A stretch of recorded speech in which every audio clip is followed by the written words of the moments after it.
Hello from Japan, I'm Sheng. And I'm Leandre. And we are already on vacation. We are still in Tokyo, but I just want to talk quickly about what happened a couple of days ago when I went to Tochigi, where Honda has a test facility, and we drove some of the brand's upcoming cars as well as products in development. What was the first car you drove there? The first car that we drove, unsurprisingly, since it's already confirmed for the local market, just in case you missed the story, is the Honda Prelude. I have actually been very, very curious about how it's gonna drive because it has Type R underpinnings, it has a new hybrid engine, it has a new transmission. So yeah, how was your laps with those? Okay, we had just 3 laps, but the first thing I can say is it's not a sports car. The second one is it doesn't matter. As a driving car, it's brilliant.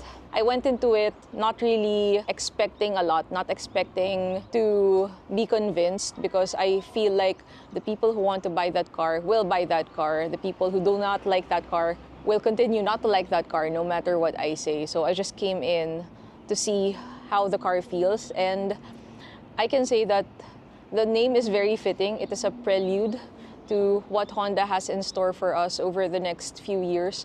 I feel like the brand is going back to being fun to drive, exciting, sporty. Those are characteristics that might be missing in some Hondas lately, except maybe for the FL5, but the Prelude has them. So it's not very fast. It has the same exact hybrid powertrain as the Civic Hybrid, with some bits from the FL5. So that would be the dual-axis front struts, front suspension, brakes.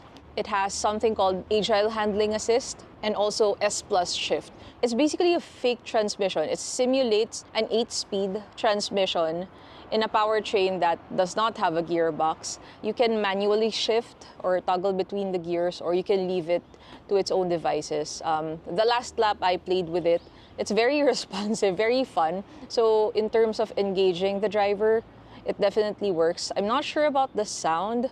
That may be secondary to the entire thing, and that's something they can refine with software in the future, I guess. I liked actually how Honda did its CVTs with its hybrids, with the paddle shifters, but I didn't like the upshifting. The downshifting I kind of got, because it strengthened regenerative braking. That one felt more like an actual. Yes. The funny thing is, for the past few model generations, I feel like car makers have been trying to eliminate shift shock from their transmissions. This one does the complete opposite. So it's engineering the shift shock back into your system. So it just feels like more mechanical, even though again it's not. Very much more mechanical, because that's been the problem with cars moving forward. That the more electric and hybrid they get, the less feel you have of what you're driving. Yes. The chassis itself also has a lot of mechanical grip. So aside from the Agile Handling Assist, I feel like the chassis tuning is more oriented towards providing you that mechanical grip, which is awesome because, I feel like newer cars tend to rely too much on aids, on electronic aids. So this one, when it latches onto the ground, it just gives you loads and loads of grip.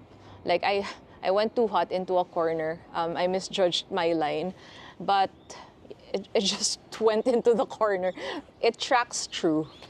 Maybe one interesting bit of trivia I can give about the Prelude is when Honda was working on it, they just set about making a sporty coupe. They weren't really planning on reviving a nameplate, but after the product started taking shape, they started thinking of names. And I guess they went through their catalog and said, Prelude, it works. This works. I think I told you this, the car itself is a prelude to the name, because it was built and... It's a prelude to the name. It's a prelude to Honda's revival as a more sports-oriented brand, a fun-to-drive brand, an exciting brand. Exciting times ahead. So I know that's not the only thing you drove in Tochigi. On the subject of the Civic and the Type R, we drove, the only other car that I was able to drive is called the Next-Generation Midsize Hybrid Study. It's kind of a mouthful. And I know it says midsize on the name, but the test mule that we actually drove was the current Civic USDM. a part of me was wondering if they had us drive like a toned down hybrid Type R powertrain. I don't think it has as much speed as the current FL5, but definitely way more than the Civic Hybrid, and also a lot more agile on the front end. So that was really surprising. I had just 2 laps with that, 1 out lap and 1 hot lap. I wish I could have had at least maybe 5 laps, because when I first got on the accelerator, it was shocking. Like, it really pushed me back into my seat, and the front end was moving so quickly. It's not something I've experienced in recent Hondas. So it's playful. Yeah, it's very playful. I know it's still in development, but they may have incorporated some suspension bits into that test mule. Mid-size, so it should be the Accord, but it's not the Accord? Mid-size might just be their term for it, because we also drove a compact version of that. Well, I didn't get to drive it, and I couldn't even be in the back seat because the car didn't have seat belts. But that one was labeled compact. The test mule was an HRV, and the HRV is subcompact, diba? So maybe that mid-size platform that I got to try will underpin the next generation Civic, CRV. We know that the current Accord sits on a modified Civic platform, so a lot of use for that future chassis. So it has S plus shift. Front-wheel drive, most likely, yes. They also have... So they literally had you drive it, but they didn't tell you much about it, because it's just a test. They gave us a briefing, but it's just really surprised, I guess, because they had us get in, and you know, you weren't expecting that much power. Oh, it looks like a Civic with some camo and an M2 front end. They didn't tell you you were driving it before you came in there, right? No, it was in some other area of Tochigi. Surprise. So the first 3 cars, the Prelude, the Super one, which we'll talk about later, and the Next-Gen Compact Hybrid Study, they were in one section. And then they had us get on a bus and then drove us to the back area. And we were greeted by a CRZ, a Civic Hybrid, and an NSX. I totally lost my mind when I saw the NSX. I thought you were going to drive it. Yeah. Are we going to drive the NSX? But this might be better. This might be more relevant to us. Yeah. I'm trying to find the name of the motion management system. It incorporates the power unit, the deceleration control, VSA, and 6-axis IMU. It's all about keeping the car on an even keel. So all of that is to smoothen out your cornering. So you feel totally in control of the car as you're cornering. We were joking during JMS because there was a sustainable rocket. And we were joking that, oh, maybe this was what Asimo is for all along. Justice for Asimo. When they go into outer space, Asimo will be there to man the spacecraft. But actually, Asimo appeared on quite a few decks I've seen. Asimo is the name of the operating system for the Zero series, their fully electric lineup. And also, Asimo was there in their visual for the 6-axis IMU. So basically, Asimo has to learn how to walk, diba? With all the components, his hip movement, his leg movement. It all has to be balanced as he's taking a step forward. Somehow, they're saying they incorporated what they've learned from that into the suspension of the car. It's like a motorsport on its own. I know. Moving forward to what you said earlier, the Super one. I have to make a couple of clarifications about it because I said during the show that it has boost mode and a boost button, and we didn't know what the boost button did at the time. We were thinking it would be something like with a CRZ, when you press it and it gives you higher power for, like, I think back then it was 9 seconds. A few seconds. Yeah, depending on battery charge. Like a video game. If you were watching Formula 1 in that time, it was similar to the KERS, Kinetic Energy Recovery System. So the Super One's boost mode is actually a sport mode.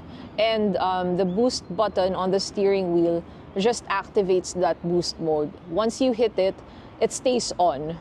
And the second one is power goes higher. So usually K cars are regulated to 64 horses in Japan. But the engineers, they couldn't tell us the exact power output, but they said it's definitely greater than 64 horsepower. And it's not restricted by K-car classifications. Interesting. Even though it's technically a K-car in shape and form. Have they found the loophole for the... I am not sure. The loophole probably is to make it a global model. But right now, it's only made in right-hand drive. So it's going to be in the UK and Australia. That's what I've overheard in the show from journalists doing their spiels. You kind of overhear what other people are saying. So the UK and Australia, I feel like they have to make it left-hand drive because a lot of countries in Europe are left-hand drive and there's sufficient demand in those markets for a car that size. For Asia, it would be too expensive if it were to be sourced from that part of the world. So maybe we need the buy-in of a market as big as China. Gonna be a challenge because they have a lot of small electric cars in that market. But this one, I feel like, no, I'm excited about the Prelude because it made me realize the future of Honda, the future of Type R as a hybrid. The Super One makes me excited as a former Jazz owner who played around with her Jazz before in terms of, well, setup, minor lang naman. But I've seen people really go ham on their GDs before. The Super One, for me, has the potential to be something like that. And it's also fun to drive. I was just a passenger in the back seat, but it felt pretty nippy. It also has simulated transmission, 7-speed, with matching sound. Does it handle well? It seems to handle well, diba? Because the Super One is like a sportier version of the N1E. And it also did the Goodwood run, hill climb, a few months ago. So it does have that type of cred. It survived that, so clearly it should maybe not as fast, but... Yes, I mean, I was talking to those who actually got to drive it, Alex, Banawe boy. He said it's similar to the BYD Seagull in terms of power output and torque when boost mode is activated. He says his butt dyno is saying maybe 150 to 190 Newton meters of torque, at least an additional 10 horsepower. But again, that's all speculation. Would be fun. I mean, if you're just driving around the city and traffic, the normal 64 horsepower is definitely sufficient. More than enough. More than enough. But if you find an open stretch of road, why not just activate that boost mode and have a go, right? And I strongly believe there's a market for it in the Philippines. There is a market for it. Our audience in general has been going crazy, going nuts. Even our boss, Joyce, is going crazy over these K cars. I'm seeing more engagement on our content on the Super One. Yeah. I think all of this just shows that, I want to go back to what you said earlier because that was kind of on point. Na Honda is going back to its sporty roots. And it makes me also a Honda fan very much excited for where the brand is headed. Yeah, I was very much exposed to the Hondas of the 90s. That's what I knew growing up. That's what drove me to school, drove me around. After a while, I felt like Honda was not losing its way, but just changing its focus, I guess. And it made me look at other brands and think, why is Honda sacrificing its heritage? Their cars have always been associated with the aftermarket tuning scene. True. So I felt like maybe after the FD, the Civic FD, it kind of started slowed down. And then the 10th generation came and everybody wanted to build a Type R. Oh, Type R, oo. I guess it didn't help.